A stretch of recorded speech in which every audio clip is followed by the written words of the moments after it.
ओ मिठा मोहब्बतों तावो छजा लख लुटाए, मिठा मोहब्बतों तावो छजा लख लुटाए।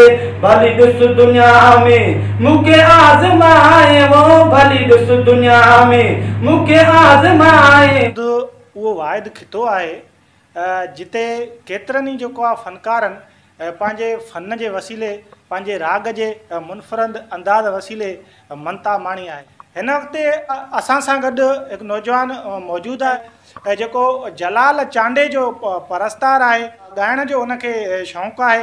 इन हवाले सां हिन नौजवान सां ॻाल्हि ॿोल कंदा जलाल जो केतिरे वक़्त खां जेको आहे परस्तार आहे, उनजो परस्तार कीअं थियो आहे?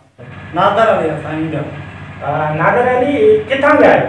साईं खेरेकोट जा। तव्हांजी तालीम केतिरी आहे? तालीम साईं इंटर पढ़ंदा। इंटर पढ़ंदा। जो शौक़ु आहे इहो कॾहिं खां थियो आहे, केतिरे वक़्त खां?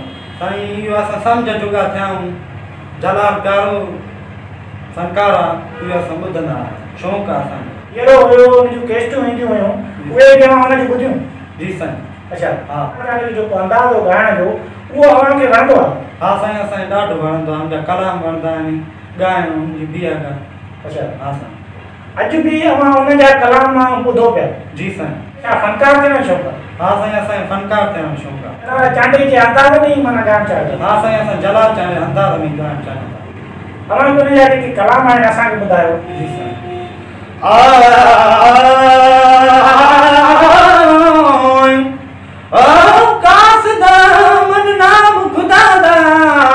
कासदा मन नाम खुदा दा में कुड़ठड़ा यार मना दे, मनीच पवे ते वल नार से में को पक्की रसीद करा दे।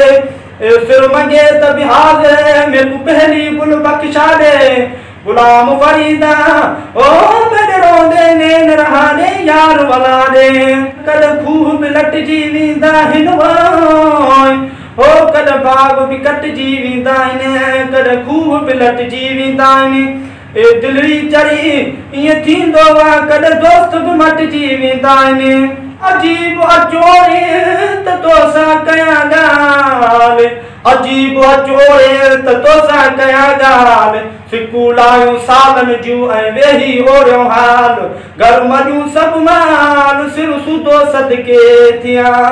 ओ मिठा मोहब्बतों तावो छजा लख लुटाए, मिठा मोहब्बतों तावो छजा लख लुटाए। भली दुस दुनिया में मुके आज़माए, वो भली दुस दुनिया में मुके आज़माए। मिठा मोहब्बतों तावो छजा लख लुटाए, मिठा मोहब्बतों तावो छजा लख लुटाए। जेको जलाल चांडे जे अंदाज़ में का कैसेट रिकॉर्ड कराए मार्केट में आणण चाहियो था? हा साईं, आणण चाहियां। अच्छा, हा साईं। जेको अवां मशहूरु थियणु चाहियो था? हा साईं, असां मशहूरु थियणु था चाहियूं, असांजी केस्ट बि अचे।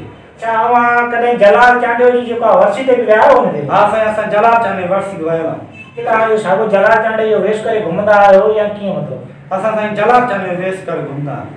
ओ चंद्र कर चांदरो की रात, चंद्र कर चांदरो की रात मुंहिंजा पिणी आहिनि पंध में। चंद्र कर चांदरो की रात मुंहिंजा पिणी आहिनि पंध में। अचन हू ओताक पो लही वञ लतीफ़ चरे, दर्द लॻो दाहुन किती नथी अचे माट। अच सिगो अली हसन चए थोरो मां सारी रात, लॻिया सकरात सजण मुंहिंजे साके। जलाल चांडे शो ॿुधो पिया? साईं बस असांजो शौक़ु आहे। अच्छा, हा, प्यारो फनकार असां उहो ॿुधंदा। अव्हांजे इलाइक़े में बि के जलाल चांडे जा शौक़ीन आहिनि? हा साईं, आहिनि शौक़ीन जलाल चांडे जा। अच्छा, अवां शादी वग़ैरह में ओताकुनि में महफ़िलुनि में बि किथे ॻायो? हा साईं, ॻाईंदा आहियूं शादी में। मुतालबो कयो था जेको अवांजी का अहिड़ी सरकार करे, को अवांजी मदद करे त जीअं अवां जेको फनकार थियो? साईं, मां फनकार थियणु थो चाहियां, मुंहिंजी मदद करियो, अॻिते अचणु चाहियो? अॻिते अचणु था चाहियां। अच्छा, हा साईं। माना तव्हां जलाल चांडे जे तर्ज़ ते ई जम करे ॻाईंदा? हा साईं, असां जलाल चांडे अंदाज़ नकुल ॻाईंदा। नौजवान नादर इंदड़ जूं ॻाल्हियूं ॿुधियूं। नौजवान जलाल चांडे जो परस्तार आहे, उनखे जलाल चांडे जी तर्ज़ ते कलामनि जी तर्ज़ ते ॻाइण जो शौक़ु आहे। उनखे का पहुच न आहे जेको आहे मथे अचण जी, फनकार थियणु चाहियां थो। मुंहिंजी जेको आहे मदद कई वञे त जीअं मां अॻिते अची सघां।